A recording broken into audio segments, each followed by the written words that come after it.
All right, hey guys, 11A. So we've been going through a civil rights unit, and tonight's assignment, and for tomorrow's class, we're going to be doing a flipped classroom. So right now we're going to be going over a letter from Birmingham jail by Dr. Martin Luther King. So you guys are going to watch this video tonight. Tomorrow during class, you're going to read the letter. It's pretty lengthy. Pretty dense, probably 4 or 5 pages long, but the language and the arguments, it takes some time to really chew on and process. So the purpose of this is to give you guys a context of, why is Dr. King in jail, the kind of like the historical background of 1963, and why is he writing this letter, which, as you guys are going to find out, he's responding to a letter that 8 white clergymen are like priests, pastors, religious officials, who wrote a letter in Birmingham that denounced what Dr. King did in Birmingham. And what he did was basically he has been leading these peaceful protests in streets, kind of like almost like a parade, but a parade that just is promoting, right, desegregation. Now, desegregation is the idea that there shouldn't be only white bathrooms and black bathrooms, white movie theaters, black movie theaters, only white schools, black schools, right? So even though slavery has been abolished, in 1865, 100 years earlier, there have still been all these Jim Crow laws, right? These laws created by individual states that basically discriminate against African Americans so that they don't have equal rights. They don't have a good chance to, rent fairly, to go to school, second-class schools, second-class facilities. Basically, they can't associate with white people because white people see them as inferior. And so this creates a culture of poverty, of discrimination. The vote, even though there's voting laws that are allowed, they basically can't vote, so there's no African-American officials in these southern states. There's no African-American jurors. So whenever there's lynchings by the KKK and angry mobs, or there's bombings, basically everyone,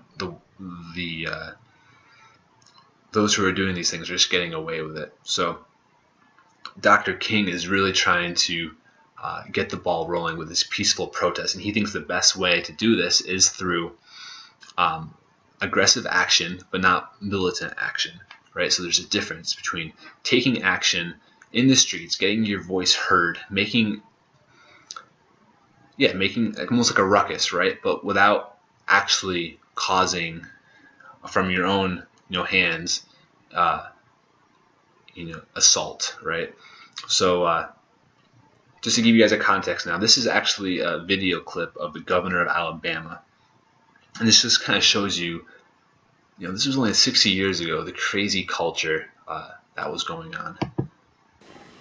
In the name of the greatest people that have ever trod this earth, I draw the line in the dust and toss the gauntlet before the feet of tyranny, and I say segregation now, segregation tomorrow, and segregation forever.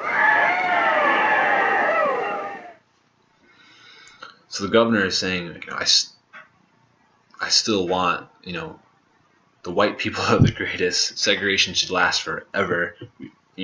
Blacks and whites should not associate.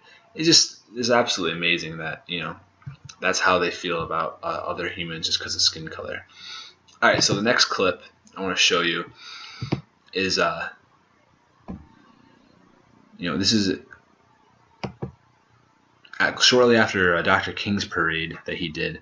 They had children do the parade because they figured it would create they wouldn't be as likely to get arrested because they were children. But they were wrong. Zoom in here.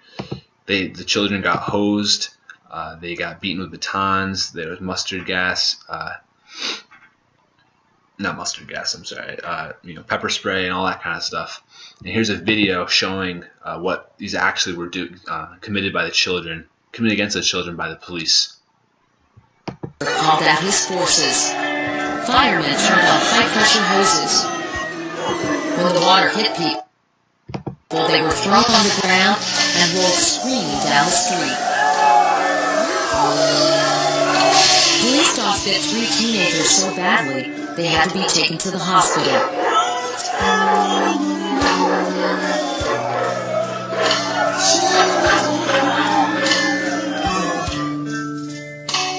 75 children were squeezed into a cell built for 8 prisoners.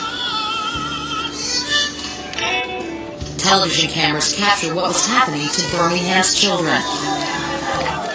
Most hadn't realized how bad things were for blacks in the segregated South.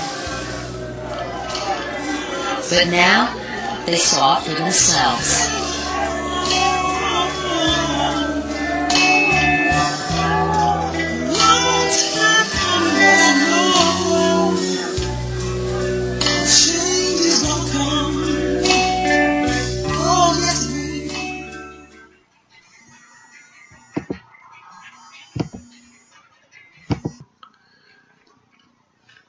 All right, guys. So you saw the video of those children, getting hit with nightsticks and attacked by dogs and thrown in jail.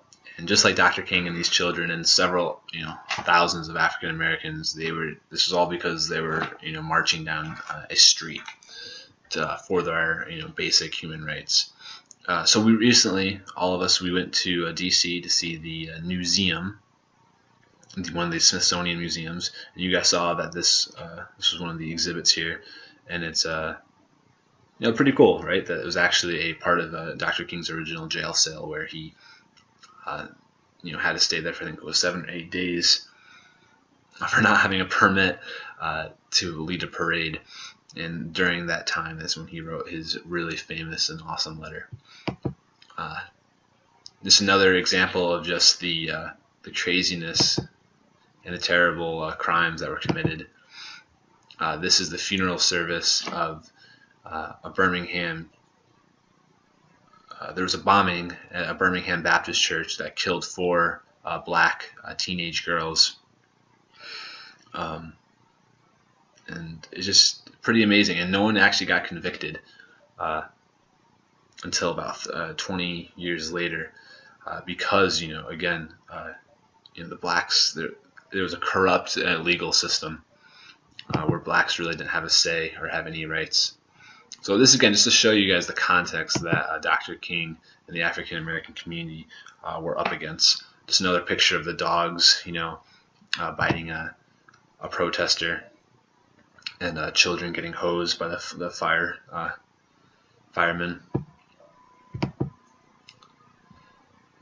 And since this was kind of a fresh in our minds, we, when you guys walked around DC, you saw the, Dr. King Memorial. And if you remember, he is facing the Jefferson Memorial across the lake. So there's a body of water between him and Jefferson Memorial.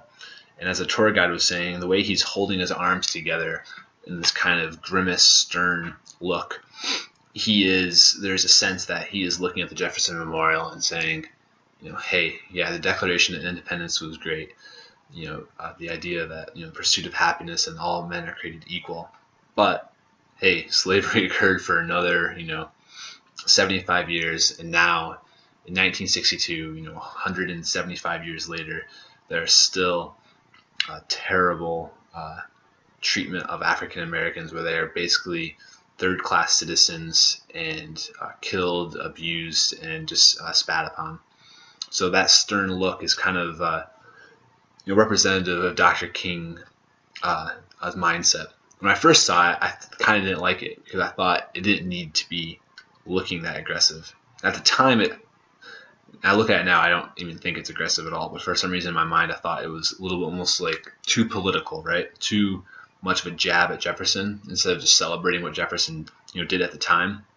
But more and more I like it because it shows the balance that Dr. King was trying to achieve. You're going to really see that balance in the letter, that balance of not being so passive where he just totally relies on the government and the court system, the Supreme Court, to get civil rights passed for the African Americans, but also not the other extreme either where he's like the Nation of Islam and Elijah Muhammad and Malcolm X and the Black Panthers, where there's this militant aggressiveness, because he knows that militancy is only going to create more bloodshed on both sides and more bitterness and jadedness and discord, much like the Civil War did in the 1860s. So I thought you guys would get a kick of that as a reminder.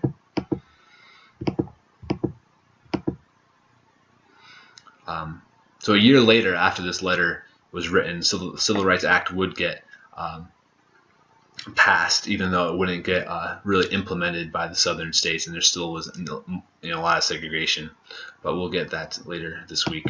So really quickly, this is the letter from the 8 clergymen that was basically criticizing Dr. King while Dr. King was in jail for his actions. I just want to highlight really quickly some certain points in this letter. So right here it says, "We expressed understanding that honest convictions in racial matters could properly be pursued in the courts, but urged that decisions of those courts should in the meantime be peacefully obeyed." So these guys are saying, we need to respect the government, right? You need to obey these laws and peacefully just take your time. We know things are rough, but just wait for the courts. It's pretty easy to say for 8 white clergymen to say, just wait, we're going to trust the court, when it's 1962 and there's still all these issues that are going on 175 years later. So you imagine Dr. King reading this and just being completely baffled. All right, so we further go down to this paragraph where it says, "Just as we formally pointed out that hatred and violence have no sanction in our religious and political traditions, we also point out that such actions as incite to hatred and violence, however technically peaceful those actions may be, have not contributed to the resolution of our local problems." So he's saying such actions incite to hatred and violence. So these peaceful parades are provoking the government and the police and white people who are against, desegregation. You guys are the reason. African American people who are protesting, you guys are the reason for creating all this violence and this discord. It's kind of Dr. King's going to address this. It's kind of a weird thing to blame the people who are peacefully protesting instead of blaming the people who are acting against those who are peacefully protesting. It's a very strange argument and not very sensitive to the African American plight. And as a reminder, the 8 clergymen who are writing this letter, they are for Dr. King and African American rights for desegregation. But the way they go about it is so extremely passive and I guess politically correct in trying to appease those who are in power, that it comes across as just very weak and callous. So again, we're in the next paragraph. "We commend the community as a whole, and the local news media and law enforcement in particular." So they're just going out of the way to really almost kind of suck up to the government and the police, even though, as we saw in the videos, the police were, just doing really terrible things to these peaceful protesters. Again, it's a weird kind of side to take. And lastly, "When rights are consistently denied, a cause should be pressed in the courts and negotiations among local leaders and not in the streets. We appeal to both our white and Negro citizenry to observe the principles of law and order and common sense," and it's signed by these 8 white guys. So it's just very easy for these 8 white guys to say these things. Say, be patient in court. But Dr. King is like, no, we can't do this anymore because children are getting bombed in churches. There's lynchings. There's extreme poverty. Enough is enough. We need to get the ball rolling. And Dr. King is doing whatever he can without at the same time causing bloodshed. So as you guys read this letter tomorrow in class, use your dictionaries, use your computer to look up historical references that you're unfamiliar with, vocabulary words you're confused by, and annotate as you go, and just really try to chew on his arguments, especially in the context of what we went over today in this flipped classroom. All right, guys, if you have any questions tomorrow in class, make sure you ask me, and I appreciate you all listening. Thanks.